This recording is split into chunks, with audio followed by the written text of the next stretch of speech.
Un oncle très doué a réussi à fabriquer lui-même une machine pour presser la canne à sucre. Il n'a utilisé que quelques barres d'acier, et à la main, il a construit un rouleau presseur dont l'efficacité est même meilleure que les machines qui coûtent plusieurs milliers.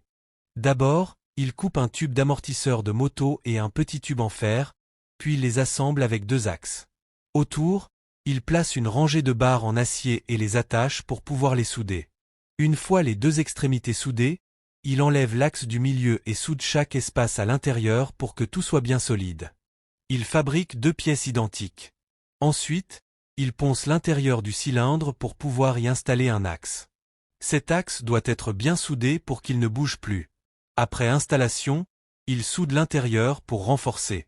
Plus tard, il prépare un long axe en acier inoxydable de 40 cm et y soude un petit morceau de fer. Il soude aussi un petit morceau de fer à l'intérieur du cylindre. Ainsi, les deux parties peuvent s'emboîter et tourner ensemble.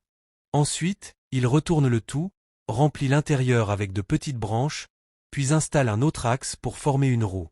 Il fabrique deux roues comme ça. Il trouve ensuite 4 roulements et coupe leur extérieur pour ne garder que l'intérieur, en créant une ouverture. Avec 4 barres de fer, il construit un cadre pour installer les roues. Il fixe ensuite 2 autres barres pour renforcer. Puis il récupère des pignons de moto. Il soude un axe au centre d'un pignon et l'installe sur un côté du grand axe.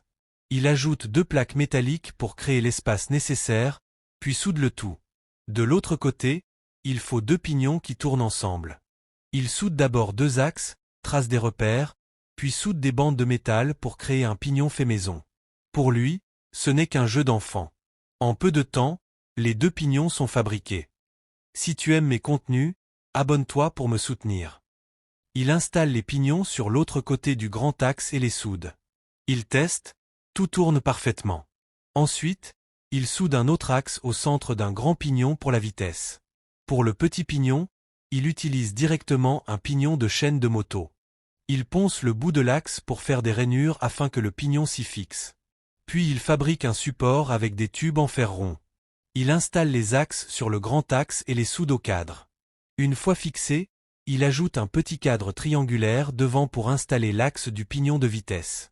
Les pignons sont reliés avec une chaîne de moto. Sur le petit pignon, il soude une poignée pour pouvoir tourner à la main. Il fabrique ensuite un entonnoir en métal et le place au-dessus des 2 rouleaux.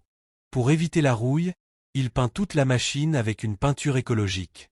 Enfin, il fixe la machine sur une planche en bois. Sa machine à presser la canne à sucre est terminée. Lors du test, une tige de canne entière est posée dans l'entonnoir. En tournant doucement la poignée, le jus sucré coule tout seul. Facile, propre et très efficace. C'est la saison de la canne à sucre. Si vous aimez, vous pouvez essayer d'en fabriquer une vous-même. Le jus fait maison est plus sûr et plus propre que celui du commerce. Impossible de ne pas admirer son talent et sa créativité. Sur 10, combien lui donneriez-vous ?